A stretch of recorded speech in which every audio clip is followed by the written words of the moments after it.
শুভ সকাল প্রিয় শিক্ষার্থীবৃন্দু, আশা করি আমরা প্রত্যেকের জায়গায় ভালো আছি এবং নিরাপদে আছি।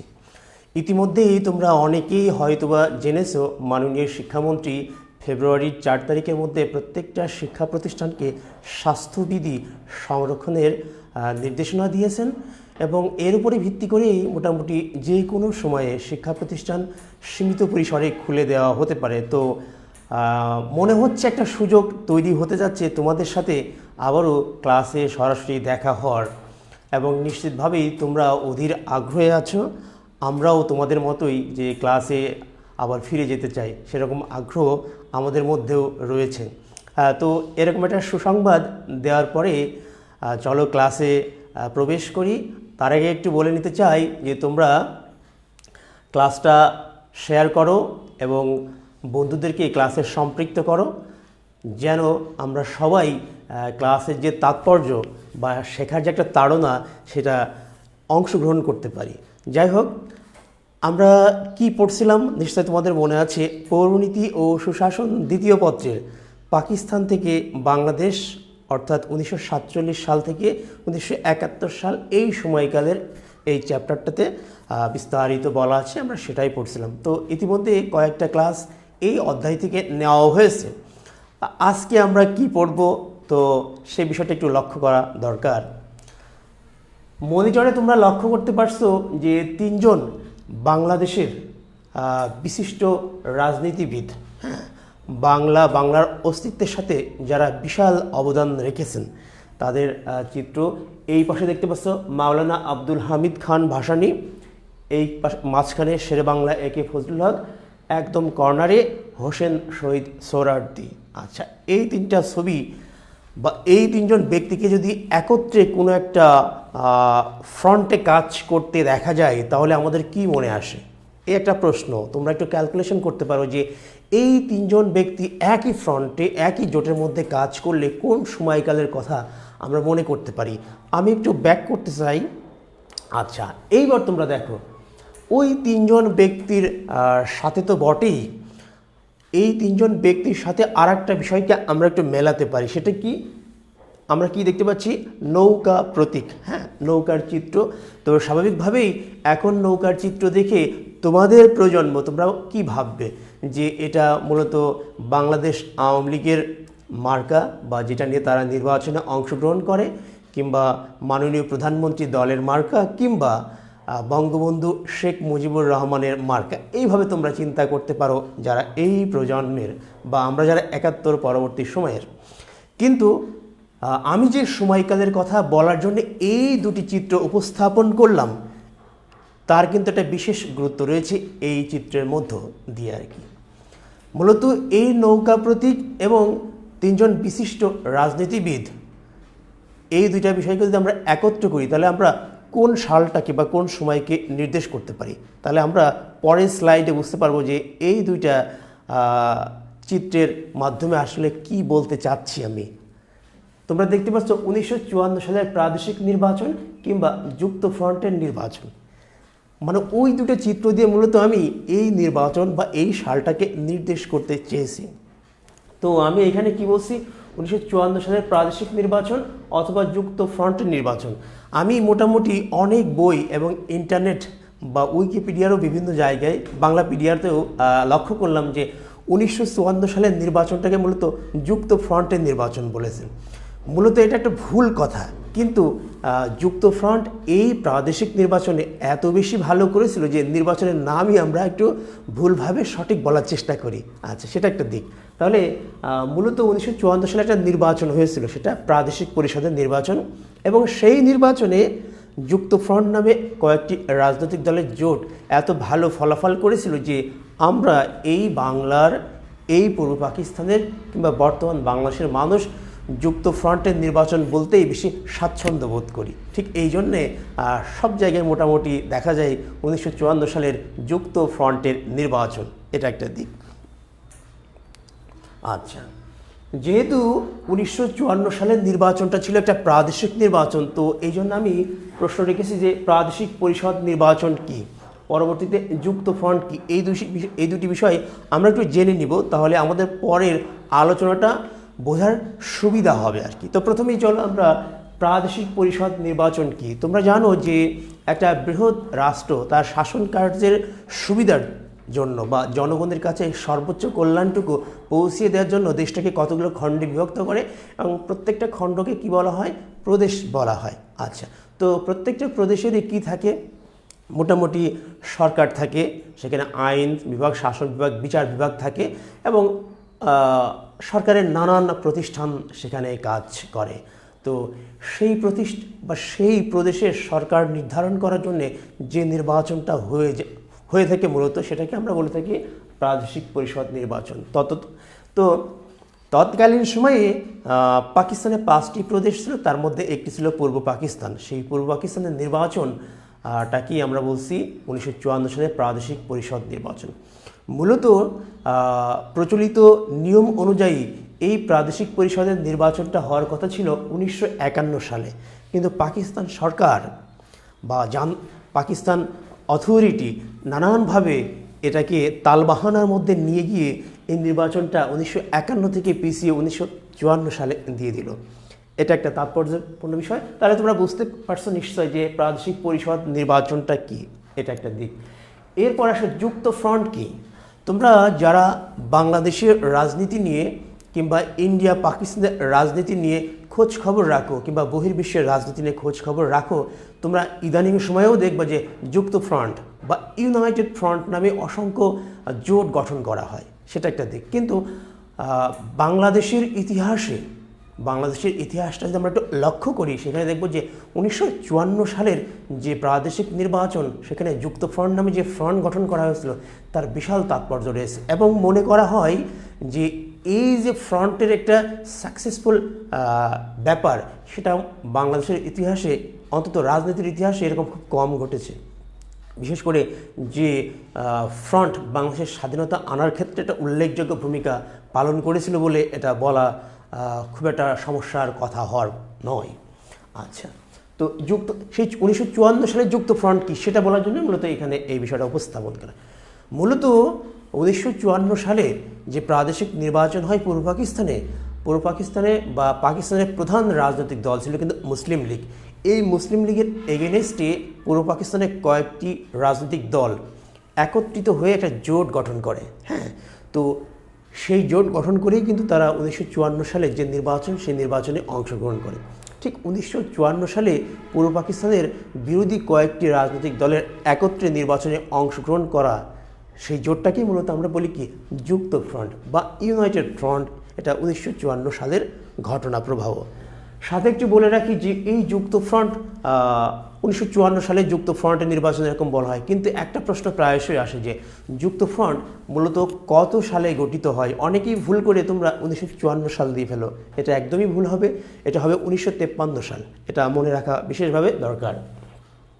আচ্ছা, এবার আমরা কি দেখতে পাচ্ছি, যুক্ত ফ্রন্ট তো কি আমরা বুঝতে পারলাম, তাই না? কিন্তু এই যুক্ত ফ্রন্ট, এই যে আমি যুক্ত ফ্রন্টের ডেফিনেশনের মধ্যে বললাম যে কয়েকটি রাজনৈতিক দল, তো আমরা টু দ্য পয়েন্টে কয়েকটি রাজনৈতিক দলের নাম জেনে নিই। হ্যাঁ, তাহলে আমাদের বোঝার আরও সুবিধা হবে, তাই না?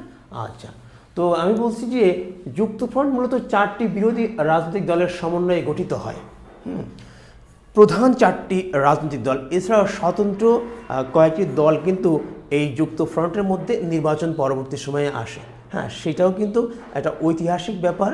এটা তোমরা আরও ওপরের ক্লাসে গেলে এ সম্পর্কে বিস্তারিত জানতে পারবে। আচ্ছা, তো প্রধান যে 4টি রাজনৈতিক দল তাদের সম্পর্কে একটু আমরা জানি যে প্রথমে ছিল কি মাওলানা ভাসানীর নেতৃত্বাধীন আওয়ামী মুসলিম লীগ। আচ্ছা, আওয়ামী মুসলিম লীগ ছিল এটা মাওলানা আব্দুল হামিদ খান ভাসানীর নেতৃত্বাধীন, যেটাকে আমরা বর্তমানে আওয়ামী লীগ বলে থাকি বা বাংলাদেশ আওয়ামী লীগ। আচ্ছা, 2 নম্বরে ছিল কোন দল? শেরে বাংলা একে ফজলুল হকের নেতৃত্বাধীন কৃষক শ্রমিক পার্টি।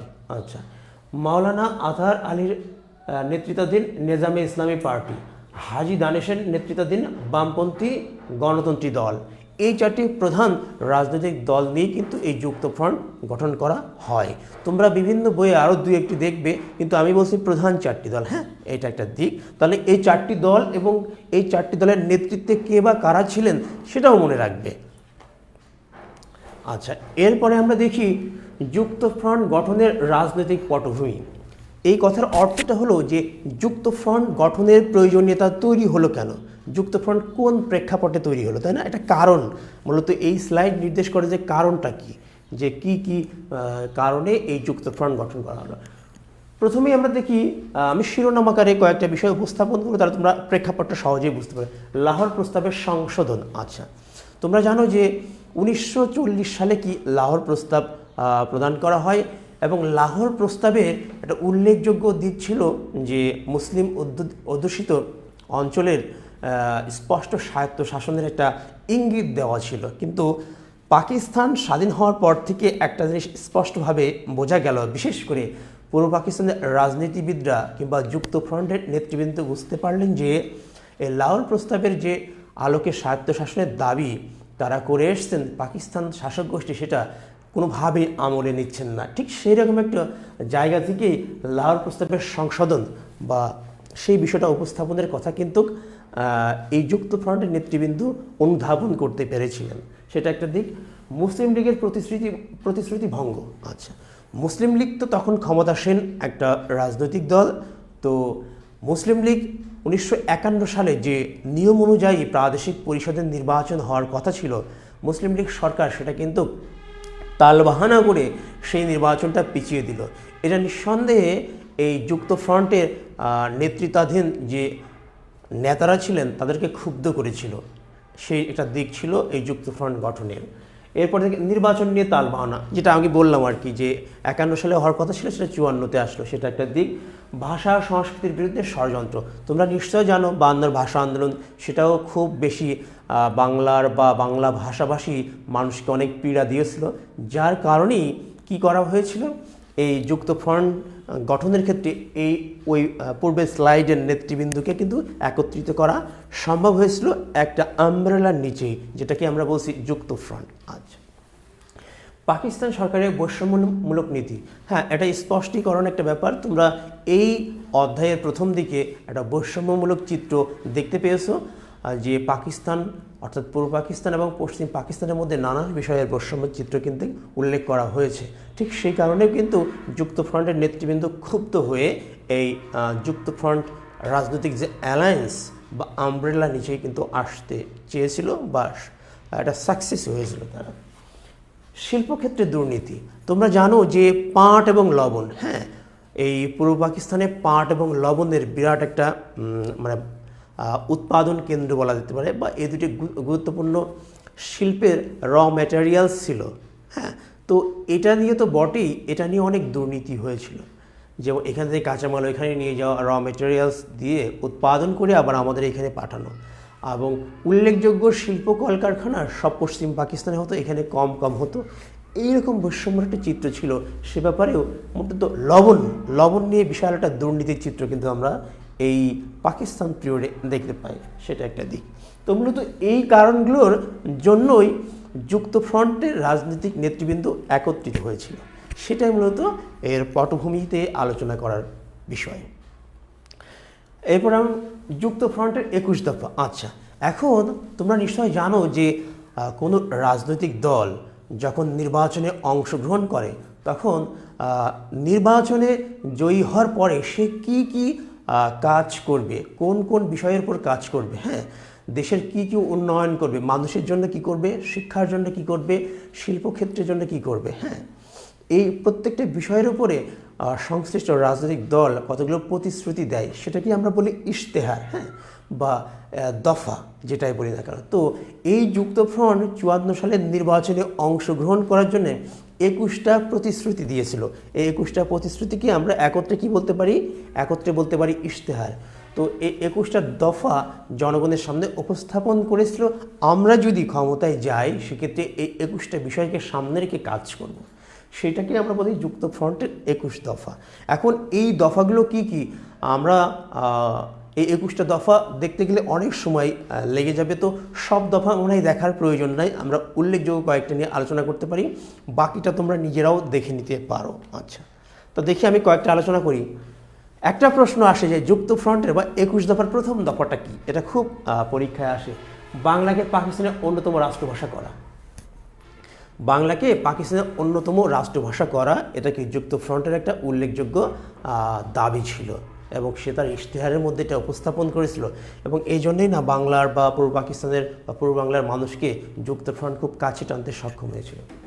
আচ্ছা, তারপরে 2 নম্বরের মূল কথা হলো জমিদারি প্রথা সত্ত্ব উচ্ছেদ ও রহিতকরণ এই সংক্রান্ত একটা মানে দফা তারা সংযুক্ত করে, এবং পাট ব্যবসা জাতীয়করণ সেটা নিয়ে দফা তৈরি করে। এবং 4 নম্বর থেকে কৃষিতে সমবায় প্রথা প্রবর্তন এবং সরকারি সাহায্যে কুটির শিল্পের উন্নয়ন।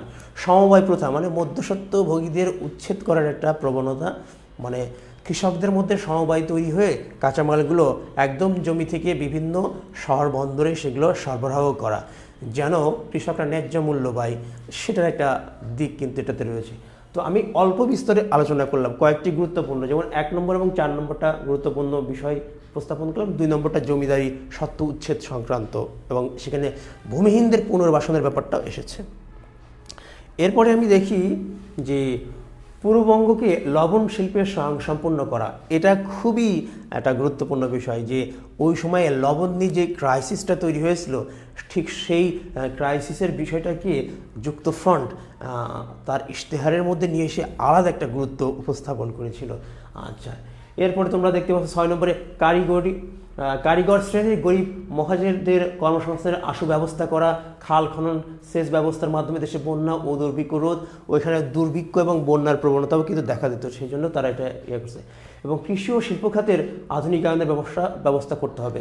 আচ্ছা, 9 নম্বর খুবই ইম্পর্টেন্ট একটা বিষয়, তোমরা দেখো দেশের সর্বত্র অবৈতনিক বাধ্যতামূলক প্রাথমিক শিক্ষার প্রবর্তন এবং শিক্ষকদের ন্যায্য বেতন ও ভাতার ব্যবস্থা করা। হ্যাঁ, তার মানে শিক্ষা যে একটা বিরাট বড় উপাদান একটা রাষ্ট্রের জন্যে, একটা অঞ্চলের জন্যে, সেটা কিন্তু যুক্তফ্রন্ট মানে উপলব্ধি করতে পেরেছিল। ঠিক সেই জন্যে 9 নম্বরে তারা এই গুরুত্বপূর্ণ উপাদানটি দিয়েছিল, এবং শিক্ষকদের বেতন এবং মানে ভাতার ব্যাপারটাও তারা কিন্তু উপলব্ধি করতে পেরেছিল, সেটাও কিন্তু এই 21 দফার মধ্যে আছে।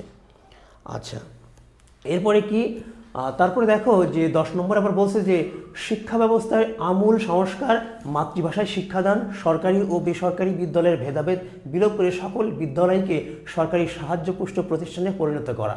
আচ্ছা, এখানে কিন্তু শিক্ষার একটা আমূল সংস্কার করার বা যে শিক্ষার যে একটা বিভিন্ন ধাপ আছে বা হলো বিভিন্ন বৈষম্যমূলক ব্যাপার আছে, সেগুলো দূরীকরণের একটা কথা কিন্তু এই 10 নম্বরের মধ্যে বলা হচ্ছে। 11তে বলেছে ঢাকা ও রাজশাহী বিশ্ববিদ্যালয় আইন প্রভৃতি প্রতিক্রিয়াশীল আইন বাতিল ও উচ্চশিক্ষা সহজলভ্য করা। আচ্ছা, ঢাকা ও রাজশাহী বিশ্ববিদ্যালয় নিয়ে তৎকালীন সময়ে যে আইন হয়েছিল সেটা কোনোভাবে আমাদের অনুকূলে ছিল না, সেটাকে আমরা কালো আইন বলতে পারি, সেটাও সংস্কার সংক্রান্ত কথা বলছে। এরপর 12 শাসন ব্যয় হ্রাস, যুক্তফ্রন্টের কোনো মন্ত্রীর 1000 টাকার বেশি বেতন গ্রহণ না করা। অর্থাৎ যুক্তফ্রন্ট যদি নির্বাচনে জয়লাভ করে সরকার গঠন করলে তারা মন্ত্রী হবে, তাদের মধ্যে সেই মন্ত্রীরা 1000 টাকার বেশি বেতন দিবে না, সে কথাটা বলছে। দুর্নীতি, স্বজনপ্রীতি ও ঘুষ বন্ধের কার্যকর ব্যবস্থা গ্রহণ, এটা ওই সময়ে খুবই একটা মানে আলোড়িত একটা ব্যাপার ছিল যে ঘুষ দুর্নীতি, তো সেটাও যেন সর্বনিম্ন পরিমাণে নিয়ে আসা যায় সে ব্যাপারেও তারা তাগিদ দিচ্ছে যুক্তফ্রন্ট। এরপরে আমরা এই যে জননিরাপত্তা আইন বা অর্ডিন্যান্স, মানে বিনা বিচারে মানুষকে আটক করে ফেলা, বিরোধী রাজনীতিবিদদের দমন নিপীড়ন করা, ধরপাকড় করা, এইগুলো বন্ধ করার জন্যও কিন্তু তারা গুরুত্বপূর্ণ একটা দফা রেখেছিল, সেটা আমরা 14 নম্বরে দেখি। 15 নম্বর খুবই গুরুত্বপূর্ণ, বিচার বিভাগকে শাসন বিভাগ থেকে পৃথক করা। হ্যাঁ, সরকারের যে বিচার বিভাগ থাকে এবং শাসন বিভাগ থাকে, এক বিভাগ যেন অন্য বিভাগের উপর হস্তক্ষেপ না করে, ঠিক সেই ব্যাপারটাও কিন্তু যুক্তফ্রন্ট সরকার উপলব্ধি করে তার ইশতেহারের 15 নম্বরে নিয়ে এসেছিল। 16 নম্বর আমরা দেখি বর্ধমান হাউসের পরিবর্তে কম বিলাসের বাড়িতে যুক্তফ্রন্টের প্রধানমন্ত্রীর অবস্থান করা। বর্তমান যে বাংলা একাডেমি আছে না, তার পূর্ব নাম ছিল বর্ধমান হাউস। হ্যাঁ, তো সেই বর্ধমান হাউসের সে সময় কে থাকতো, যুক্তফ্রন্টের যিনি সরকার প্রধান হতেন তিনি থাকতেন। তো এই যুক্তফ্রন্টেরা বলার চেষ্টা করলো সেটা অত বিলাসবহুল জায়গায় থাকার দরকার নেই, এই আমরা কম বিলাসবহুল জায়গায় সরকার প্রধান থাকবে, মানে ব্যয় সংকোচনের একটা চেষ্টা কিন্তু এই যুক্তফ্রন্টের মধ্যে ছিল, সেটা আমরা দেখতে পাই। আচ্ছা, এরপরে দেখি আচ্ছা রাষ্ট্রভাষা আন্দোলনের শহীদদের স্মৃতি চিহ্নস্বরূপ ঘটনাস্থলে শহীদ মিনার নির্মাণ।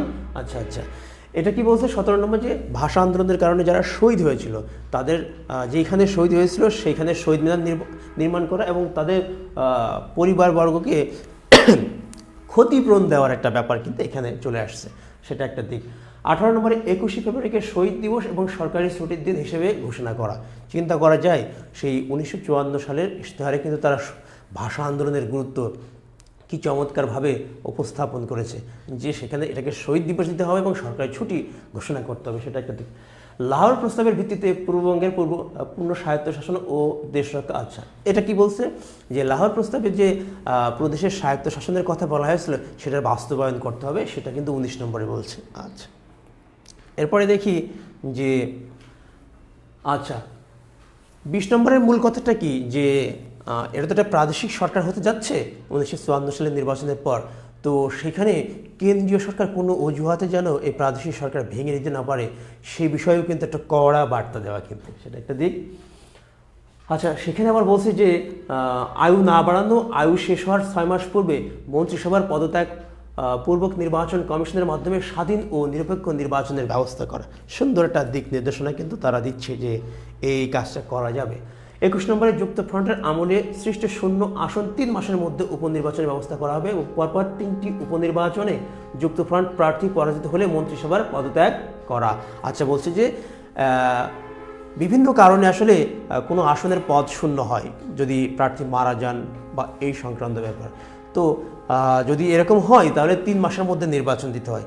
তো যুক্তফ্রন্ট সেখানে চ্যালেঞ্জ করছে যে পরপর 3টি উপনির্বাচনে যদি যুক্তফ্রন্টের কোনো প্রার্থী হেরে যায় তাহলে যুক্তফ্রন্ট সরকার ক্ষমতাচ্যুত নিজেরাই ক্ষমতা থেকে সরে যাবে। বিশাল একটা আত্মত্যাগ একটা ব্যাপার কিন্তু এখানে এসেছে। তো মূলত কি এই 21টা দফায় তারা সামনে রেখে 1954 সালের প্রাদেশিক পরিষদ নির্বাচনে অংশগ্রহণ করেছিল যুক্তফ্রন্ট, এবং এগুলো খুবই আকর্ষণীয় এবং জনপ্রিয় এবং সময় উপযোগী কী ছিল, ইশতেহার ছিল, জনগণের চাহিদা মাফিক, জনগণের হৃদয়কে যুক্তফ্রন্ট নেতৃবৃন্দ বুঝতে পেরে এগুলো দিয়েছিল এবং সত্যিকার অর্থেই মানুষ যুক্তফ্রন্টের এই 21 দফায় বিশাল পরিমাণে সাড়া দিয়েছিল। সেটা আমরা হয়তোবা পরের স্লাইডে দেখব যে যুক্তফ্রন্টের প্রাদেশিক পরিষদের নির্বাচনে যুক্তফ্রন্টের কী পরিমাণের সফলতা ছিল। আচ্ছা, এই স্লাইডটা একটু ধোঁয়াশাচ্ছন্ন মনে হচ্ছে, তারপর আমি একটু বলি, তোমরা লক্ষ্য করলে বুঝতে পারবে। এই স্লাইডে মূলত 1954 সালের প্রাদেশিক পরিষদ নির্বাচনের ফলাফল। আমি এত বেশি বলার দরকার নাই, কয়েকটা ইম্পর্টেন্ট কথা তোমাদের বলি, সেটা তোমরা একটু লক্ষ্য করো। মূলত এই পূর্ব পাকিস্তানের যে প্রাদেশিক পরিষদ সেখানে আসন ছিল কয়টি, 309টি। এই 309টি আসনকে আবার 2 ভাগে ভাগ করা হতো। কিছু আসন ছিল মুসলমানদের জন্যে আর কিছু আসন ছিল মুসলিমদের জন্য, আর কিছু আসন ছিল অমুসলিমদের জন্য। ঠিক আছে, এটা একটা দিক। তো আমরা দেখতে পাবো যে মুসলমানদের জন্য ছিল 237টি আসন আর অমুসলিমদের জন্য ছিল কয়টি আসন, 72টি আসন। আচ্ছা, তো 72টি আসনের চেয়েও গুরুত্বপূর্ণ হলো মুসলিমদের জন্য যে 237টি আসন ছিল সেটা নিয়ে খুবই লড়াই হয়েছে। তোমরা জানো তৎকালীন সময়ে ক্ষমতাসীন সরকার ছিল কোন রাজনৈতিক দল, মুসলিম লীগ সরকার। তারা পূর্ব পাকিস্তানের প্রাদেশিক পরিষদ নির্বাচনে কতটি আসন পেল আমরা যদি দেখি। যুক্তফ্রন্ট পেল 215টি আসন। হ্যাঁ, 237টা আসনের মধ্যে 215টি পেল। এর সাথে যুক্ত হয়েছিল 8টি যুক্ত হয়েছিল কি, সংরক্ষিত আসন। তো সব মিলিয়ে দেখা যায় কি 237টা আসনের মধ্যে এই যুক্তফ্রন্ট পেয়েছে 223টি। এটা একটা দিক। তাহলে যাদের সাথে কম্পিটিশন করলো সেই মুসলিম লীগ কয়টি আসন পেয়েছিল, খুবই হাস্যকর আসন তারা পেয়েছিল মুসলিম লীগ, এবং কিছুটা লজ্জারও। মুসলিম লীগ মাত্র 9টি আসন পেয়েছিল, বিশাল একটা লজ্জার।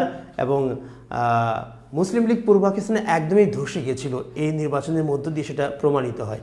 তো আমরা দেখি, একটু সামারাইজ করার চেষ্টা করি যে পূর্ব পাকিস্তানে 1954 সালে যে প্রাদেশিক নির্বাচন হয় সেখানে আসন ছিল, প্রাদেশিক পরিষদের আসন ছিল 309টি। মুসলিমদের জন্য ছিল 237টি, অমুসলিমদের জন্য ছিল 72টি। তো আমাদের আলোচনা করব মূলত মুসলিমদের আসন নিয়ে। 237টির মধ্যে যুক্তফ্রন্ট পেল 223টি এবং মুসলিম লীগ ক্ষমতাসীন সরকার, কেন্দ্রীয় সরকারের ক্ষমতাসীন, তারা পেল 9টি আসন।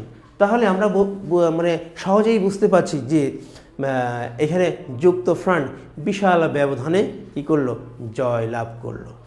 হ্যাঁ, এই পরিস্থিতির মধ্য দিয়েই আমরা দেখতে পাই যে যুক্তফ্রন্ট 1954 সালে ক্ষমতা গ্রহণ করে এবং সেখানে শেরে বাংলা একে ফজলুল হক সরকার গঠন করে। এবং সরকার গঠন করার পরে ঠিক 6 মাসের মতো বা একটু কম বেশি তারা ক্ষমতায় ছিল এবং কেন্দ্রীয় সরকার নানান অজুহাতে এই এই যুক্তফ্রন্ট সরকারকে ক্ষমতাচ্যুত করলো। সেটারও অনেক ইতিহাস আছে এবং নেতৃবৃন্দকে জেলে আটকিয়ে রাখার মতো পরিস্থিতিও কেন্দ্রীয় সরকার সৃষ্টি করলো। তো এই হলো মোটামুটি কি এই নির্বাচনের ফলাফল। আচ্ছা, এখন আমরা সবচেয়ে ইম্পর্টেন্ট যে আলোচনা আজকের এই বিষয়ের, সেটা হলো, এবং এটা পরীক্ষায় প্রায়শই আসে, এই জন্য আমি এটা বলছি যে গুরুত্বপূর্ণ একটি উপাদান। তো কি 1954 সালের নির্বাচনের ফলাফলের প্রভাব। হ্যাঁ, আমরা পূর্বের স্লাইডে কি দেখলাম? পূর্বের স্লাইডে দেখলাম যে নির্বাচনে ফলাফলটা দেখলাম এবং সেই ফলাফলটা সরকার, জনগণ এবং দুই অঞ্চলের মধ্যে কী ধরনের মনোভাব তৈরি করেছিল রাজনীতিবিদ, সরকার এবং জনগণের মধ্যে, সেই বিষয়টাকে আমরা প্রভাব বলছি। তো প্রথম প্রভাবটা আমরা একটু লক্ষ্য করি। মুসলিম লীগের পরাজয় ও ক্রমশ দুর্বল হয় বা দুর্বল হওয়ার ব্যাপারটা, অর্থাৎ আমরা দেখতে পেলাম যে এই পূর্ব পাকিস্তানে মুসলিম লীগের জনপ্রিয়তা একদমই শূন্যের কোটায় চলে এসছে এবং মুসলিম লীগ ক্রমান্বয়ে দুর্বল হয়ে যাচ্ছে। হ্যাঁ, সেটা একটা দিক ফুটে উঠেছে। দ্বিতীয় বিষয় হলো গণপরিষদে বাঙালি সদস্যরা প্রতিনিধিত্ব হারায়। আচ্ছা, পাকিস্তানের যে গণপরিষদ ছিল সংবিধান তৈরি করার জন্য, সেখানে কি বাংলাদেশ থেকেও মুসলিম লীগের সদস্যরা কি প্রতিনিধিত্ব করত, কিন্তু দেখা গেল কি এই 54 সালের নির্বাচনে মুসলিম লীগের বাঙালি সদস্যরা নির্বাচনে পরাজিত হলো। নির্বাচনে পরাজিত হওয়ার কারণে তারা অটোমেটিক্যালি গণপরিষদের সদস্যপদ হারিয়ে ফেললো, সেই দিকটা বলছে। আচ্ছা, আঞ্চলিক স্বায়ত্তশাসন ও আত্মনিয়ন্ত্রণের দাবি। যেহেতু যুক্তফ্রন্ট পূর্ব পাকিস্তানের আপামর জনগণ কর্তৃক তৈরি করা কতগুলো রাজনৈতিক দল নিয়ে গঠন করা ছিল এবং এই দলগুলো পূর্ব পাকিস্তান কিংবা পূর্ব বাংলার সব কিছু নিয়ে সচেতন ছিল, নিয়ন্ত্রণ করতে চাইতো, তখন এই নির্বাচনে জয়লাভ করার ফলে তারা এই অঞ্চলের স্বায়ত্তশাসন এবং নিয়ন্ত্রণের দাবি কিন্তু তুলতে লাগলো এবং সেটা খুবই বাস্তবসম্মত ছিল এই নির্বাচনের ফলাফল দ্বারা। আচ্ছা, বাঙালি জাতীয়তাবাদের বিকাশ। বলেছিলাম না, ভাষা আন্দোলনের মাধ্যমে এই যে জাতীয়তাবাদ একটা স্ট্রং পর্যায়ে যাওয়ার পথে শুরু হলো, সেটাতে আরও এক ধাপ এগিয়ে নিতে সহযোগিতা করলো যুক্তফ্রন্টের নির্বাচনে জয়লাভ করার মধ্য দিয়ে, সেটা একটা দিক। আচ্ছা, সংবিধান প্রণয়নে অংশগ্রহণের দাবি। তোমরা জানো যে পাকিস্তানের প্রথম যে সংবিধান হয়েছিল 1956 সালে, তো এই সংবিধান তৈরি করার ক্ষেত্রে যুক্তফ্রন্ট বিশাল একটা ভূমিকা রাখার জোর দাবি জানাচ্ছিল, কারণ নির্বাচনে এমন জয়লাভ করেছে যে সংবিধান তৈরির ক্ষেত্রে তাদের আসলে অংশগ্রহণে গুরুত্বপূর্ণ ভূমিকা রাখতে দেওয়া উচিত, সেই দাবিটা উত্থাপিত হয়েছিল। এরপরে আমরা দেখব যে যুক্তফ্রন্ট সদস্যদের গণপরিষদের যোগদান। আচ্ছা, যেহেতু মুসলিম লীগের যারা পূর্ব বাংলা থেকে গণপরিষদে অংশগ্রহণ করেছিল বা সদস্য ছিল, তারা নির্বাচনে বিশালভাবে পরাজিত হওয়ার কারণে ওইখানে যুক্তফ্রন্টের সদস্যরা নির্বাচিত হওয়ার কারণে একটা অটোমেটিক দাবি আসলো যে গণপরিষদে তারা যোগদান করবে এবং তারা অনেক ক্ষেত্রে সফল হয়েছিল এটাতে যোগদান করতে। গণপরিষদে বাংলা ভাষা রাষ্ট্রভাষার স্বীকৃতি। আচ্ছা, 1954 মানে এই যুক্তফ্রন্টের জয়লাভ করার ফলে আর কি 1954 সালে গণপরিষদ, অর্থাৎ পাকিস্তানের যে গণপরিষদ ছিল, সেখানে বাংলা ভাষাকে রাষ্ট্রভাষা হিসেবে স্বীকৃতি দেওয়া হয়। কিন্তু এটা একটা গুরুত্বপূর্ণ দিক। অনেকেই ভুল করতে পারো যে বাংলাকে রাষ্ট্রভাষার স্বীকৃতি দেওয়া হয় 1956 সালের সংবিধানে। হ্যাঁ, কথাটা ঠিক আছে, সেটা তো সাংবিধানিকভাবে দেওয়া হয়, কিন্তু গণপরিষদ সেটা তো এক ধরনের পার্লামেন্ট, সেখানেও কিন্তু আলোচনায় বাংলাকে রাষ্ট্রভাষার স্বীকৃতি দেওয়া হয়, কিন্তু সেখানে এই 54 সালের নির্বাচনের কিন্তু একটা প্রভাব ছিল। আচ্ছা, সংবিধানের রাষ্ট্রভাষার স্বীকৃতি, এই যেটা বললাম, গণপরিষদে 54 সালে দেওয়ার পরে 56 সালের পাকিস্তান যে সংবিধান ছিল 216 নম্বর কিংবা 14, একটু ভুল হতে পারে, 14 কিংবা 16 তোমরা একটু দেখে নিতে পারো। হ্যাঁ, এই অনুচ্ছেদে বাংলাকে উর্দুর পাশাপাশি পাকিস্তানের রাষ্ট্রভাষা হিসেবে স্বীকৃতি দেওয়া হলো। এটা কি কারণে হয়েছে? এই যুক্তফ্রন্টের যে বিশাল জয় আসলে পাকিস্তান অথরিটিকে ফোর্স করছে বা যুক্তফ্রন্ট বা বাংলার মানুষ পেনিট্রেট করছে ওই সিস্টেমের মধ্যে ঢুকতে। ঠিক এই জন্যই আসলে 56 সালের সংবিধানে বাংলাকে রাষ্ট্রভাষার মর্যাদা দেওয়া হয়েছিল। স্বাধীন ও সার্বভৌম বাংলাদেশ। আচ্ছা, এই 54-56 সালের পরে আমরা দেখি আরও অনেক ঐতিহাসিক সাল আমাদের জন্য অপেক্ষা করছে, তাই না? 1962, 66, 68, 69, 70 এবং 1971 সালের মহান মুক্তিযুদ্ধ, যার মধ্য দিয়ে আমরা কি স্বাধীন ও সার্বভৌম একটা বাংলাদেশ পাই। এই বাংলাদেশ পাওয়ার ক্ষেত্রে যুক্তফ্রন্টের 1954 সালের প্রাদেশিক নির্বাচনে জয়লাভ কিন্তু বিশাল ভূমিকা রেখেছিল। হ্যাঁ, মানে একটা জিনিস তো আসলে হুট করে হয়ে যায় না, সেটা আস্তে আস্তে তৈরি হতে হয়।